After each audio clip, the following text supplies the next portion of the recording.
Vous avez dit tantôt qu'il y aurait encore des modifications, mais on ne doit plus s'attendre à des changements majeurs là, pour améliorer le service, c'est bien ça? Nous, quand on parle de changement majeur, on parle d'ajout de nouvelles lignes, par exemple. Je pense que ça serait irresponsable de continuer à faire ça pour l'instant, là, parce qu'on a la conviction d'avoir fait les bons changements. C'est certain qu'on sait qu'il y a des lignes qui sont encore problématiques, là. On le sait, on sait quelles sont ces lignes-là, et on y travaille de façon à trouver des solutions à court terme. Je ne veux pas faire comprendre aux citoyens de Gatineau qu'on met ça de côté, là. Cependant, ce qu'on a comme plan, c'est maintenant de prendre un portrait là, du fonctionnement du réseau et à se concentrer sur le fonctionnement de toutes les lignes du Rapibus. Éventuellement, on va se rendre à l'extérieur des lignes qui sont non Rapibus, mais pour l'instant Rapibus, et de mesurer leur performance dans l'ensemble de ce réseau-là et pouvoir prendre des décisions en fonction des contraintes budgétaires qu'on a, en fonction des limites physiques qu'on a. On a 310 autobus, on n'a pas plus. Donc, c'est toute cette analyse-là en profondeur qu'on va faire. Puis aussi, nous croyons que c'est important de stabiliser le réseau, de permettre aux usagers de continuer à s'adapter au réseau. Et dans ce processus-là, vous avez entendu une présentation de Mme Pelletier tantôt, là, qui vous donne une série de changements dans des doublures de lignes, par exemple, dans la synchronisation de lignes. Et nous croyons que présentement, là, je vous ai donné l'analogie tantôt là, de passer les lignes dans l'entonnoir, là. Nous croyons présentement qu'on est rendu à cette phase-là, puis à cette étape-là de stabilisation du réseau. Donc, les améliorations continues sont toujours en cours, vont toujours l'être. C'est une pratique qui existe depuis toujours, la STO. Ce n'est pas une nouveauté parce qu'on a mis le Rapibus en place, là. L'analyse va prendre combien de temps? Je ne peux pas vous le dire, là, parce qu'on est encore aux étapes de rédaction l'appel d'offres et des devis techniques, là. Je ne peux pas vous lancer une date aujourd'hui. Quelles sont les lignes problématiques où vous voulez apporter des améliorations et quelles pourraient être certaines pistes déjà explorées? Oui, écoutez, on a déjà mis en place une ligne dans le secteur qui demeure problématique pour nous, là. Je vais vous dire Templeton. C'est une ligne qui mérite notre attention. On est à tester un modèle, la ligne 88. On fait des analyses, puis il va y avoir une concentration d'efforts là, dans ce coin-là. Autre trajet, peut-être? Écoutez, Mme Tifo, il y en a d'autres, là. Il y a peut-être... Surtout dans l'Est? Non, je pense que dans Touraine, il y a aussi des analyses qu'on doit faire pour apporter des améliorations, mais ça va faire partie du processus global. Puis, en fait, quand on parle d'échéancier, on n'a pas d'échéancier sur le dossier, mais ce qu'on veut, c'est des améliorations à l'automne 2015. Là, c'est ce qui est visé. L'impact des coupes fédérales. Vous y avez fait allusion. Excuse-moi. Ouais. Vous avez parlé de tarification. Est-ce qu'on peut s'attendre, ou planchez-vous sur une augmentation de tarifs qui pourrait excéder les 3 à 5 dollars du laissez-passer auquel on a été habitué au cours des dernières années? Est-ce qu'on pourrait s'attendre à un laissez-passer à 100 dollars en janvier? Oui, on n'est pas là. Je peux pas vous dire ça maintenant, c'est prématuré, là. On va pouvoir vous donner une réponse à ça plus tard, octobre, dans le cycle de planification budgétaire. On est à réfléchir à nos différentes options et nos différentes hypothèses. C'est une question à laquelle je ne peux pas répondre. Est-ce qu'un gel est sur la table ou il n'y a pas question de gel de table? Non, je ne peux pas répondre à ça non plus. J'imagine que dans votre analyse ou dans votre réflexion, il y a aussi la quote-part. Il y a une demande de la Ville là, de geler ça. Est-ce que vous allez vraiment être en mesure de le faire? La directive auprès de la Direction générale est claire. On va suivre les demandes de la Ville et on va s'y conformer. Il n'y aura pas d'augmentation cette année? C'est que la Ville nous permet une augmentation et on va respecter l'augmentation que la Ville nous demande d'avoir. La Ville ne nous a pas dit de plafonner à zéro augmentation. La Ville nous a donné un plafond à respecter et ce plafond-là prévoit une augmentation.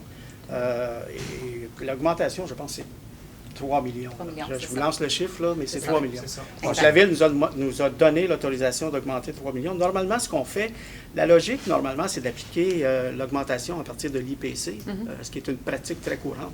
Et on va se conformer à la directive de la Ville, ça, c'est clair. OK. Par rapport à la sécurité, vous dites qu'il va y avoir bientôt un rapport qui sera dévoilé. C'est un rapport qui a été fait par une firme externe puis qui portait exactement sur quoi? Non, c'est une initiative interne. OK. C'est à ma demande express. Quand il y a eu l'accident au coin de la rue dont je vous ai parlé tantôt, j'ai tout de suite convoqué une réunion avec la directrice générale de la ville, le directeur de police, Mme Tifo, le directeur local du MTQ. Et j'ai plutôt tendance à travailler très inclusive, de façon très horizontale dans la gestion des dossiers. J'ai mis tout ce monde-là autour de notre table. Puis là, j'ai dit, écoutez, là, on fait l'analyse, il y a quelque chose qui se passe, il faut aller au fond de ça, il faut voir ce qui marche moins bien. Puis, il faut, après ça, me revenir avec des constats et des recommandations. Okay. C'est exactement le travail qui a été fait.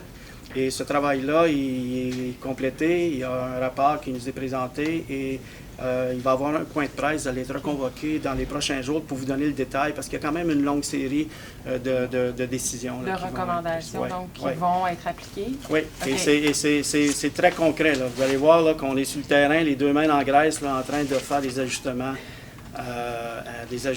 Et ce qui est important aussi, c'est que, et là je ne veux pas rentrer dans le point de presse, mais c'est important que les ingénieurs nous ont dit, écoutez, là, votre signalisation, là, elle est conforme. Elle a été approuvée par le ministère des Transports. Cependant, et c'est le cependant que je vais vous expliquer dans quelques minutes. Il y a un problème pareil. Est-ce que vous êtes capable de me dire si, dans cette analyse-là, on s'est penché sur la sécurité des piétons et des cyclistes à la suite de ce grave accident qui est arrivé cette semaine? C'est l'ensemble du réseau qui a été examiné. On ne s'est pas concentré sur juste un seul aspect. Là. Ouais, parce qu'il y avait eu beaucoup d'accidents avec des voitures, mais là... Mais là, le rapport, il est prêt. Est-ce qu'il y a des changements qui ont déjà commencé à se faire? Oui, il y a des changements qui sont déjà... j'ai vu le plan d'action, là. J'ai vu le plan d'action hier soir vers 11h30. Et il y a effectivement des actions déjà prises et on avance. Là. Un exemple ou deux. Ah, écoutez, je vais vous donner un exemple. Là. Il y a des têtes de feux de circulation qui sont situées de façon à ce que l'angle n'est peut-être pas le bon angle pour permettre à l'automobiliste de bien voir cette signalisation-là. Donc, il y a une série de recommandations de cet ordre-là. Concernant la firme que vous allez mandater pour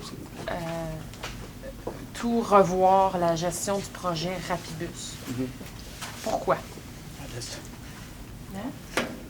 Alors, ta question.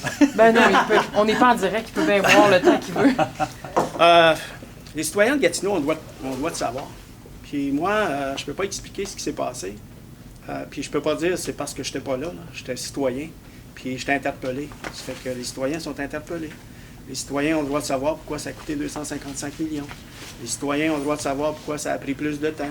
Et on a sûrement des bonnes réponses. Moi, je ne dis pas qu'on n'a pas de réponses, mais moi, j'ai une tendance curieuse comme les deux et je vais aller au fond du dossier et je veux comprendre. Au-delà de la curiosité de vous et du public qui va être ainsi assouvi, comment on va utiliser les résultats de ce rapport-là par la suite? Est-ce qu'on va réprimander les gens?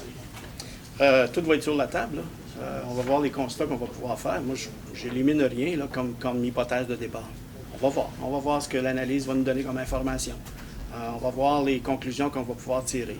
Puis c'est un exercice qui relève du pouvoir du conseil d'administration, éventuellement, là. Et travailler conjointement avec la direction générale. Il y a des conclusions qu'on va pouvoir tirer. Il y en a certaines, et toute une série qui sont très positives, je suis convaincu. Sauf que je ne peux pas faire d'hypothèse ni dans un sens ni dans l'autre à ce stade-ci. Puis ça, l'appel d'offres n'a pas été lancé encore? Non, on y travaille. C'est plus complexe que je me l'imaginais, puis ça prend le temps nécessaire pour bien le faire. Je veux être sûr qu'on ne manque pas notre cible, là, mais c'est une question de j'avance le pas de temps. Là. On y travaille. C'était à la planche à dessin. Okay. Le BST hier livrait certains éléments de son enquête. Est-ce que la STO s'inspire un petit peu ou suit ça de près? Notamment, il était question de la vitesse là, hier. Bien, écoutez, la STO a pris l'initiative de mettre des panneaux de contrôle de vitesse et fait ces suivis-là. Et quand il y a des écarts, s'il y en a, ils sont adressés à travers les mécanismes déjà disponibles pour régler ça en interne. Là, c'est sûr que ça fait partie de nos enjeux de sécurité, autant pour le bien-être de nos usagers que le bien-être de nos chauffeurs. Là. Donc, c'est certain.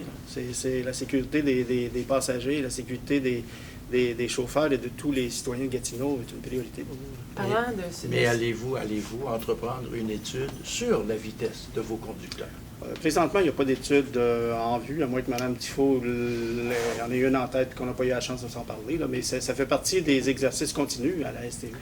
Quand est-ce qu'on va savoir si les ambulances pourront circuler sur le corridor, finalement? J'ai pas d'informations récentes là-dessus. Est-ce que vous en avez? On est encore en discussion avec les gens.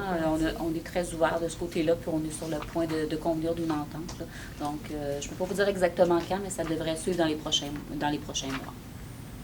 Là, vous parlez du Rapibus tantôt. On voit qu'il y a des montants qui ont été votés pour les frais juridiques. Est-ce que ça risque d'augmenter, ces frais-là? Non, ça, Est-ce qu'il y a d'autres poursuites qui parlent dans vos du nez de la STU? Oui, bien là-dessus, je ne commenterai pas sur les poursuites. Là. On a passé une résolution tantôt. C'est une provision, en fait, qu'on a adoptée pour se donner de la flexibilité au cas où on a besoin d'aide d'avocats externes. Est-ce que l'étude sur le passé du Rapibus menant jusqu'à sa mise en vigueur, est-ce que cette étude-là pourrait constituer, est-ce qu'il pourrait y avoir des éléments là-dedans qui constituent une réponse aux entrepreneurs qui vous poursuivent? On tirera les conclusions qu'on a à tirer au moment où on aura l'information. Je ne peux pas faire de présomption ou d'hypothèse sur les conclusions. C'est trop tôt pour ça. Merci. Merci.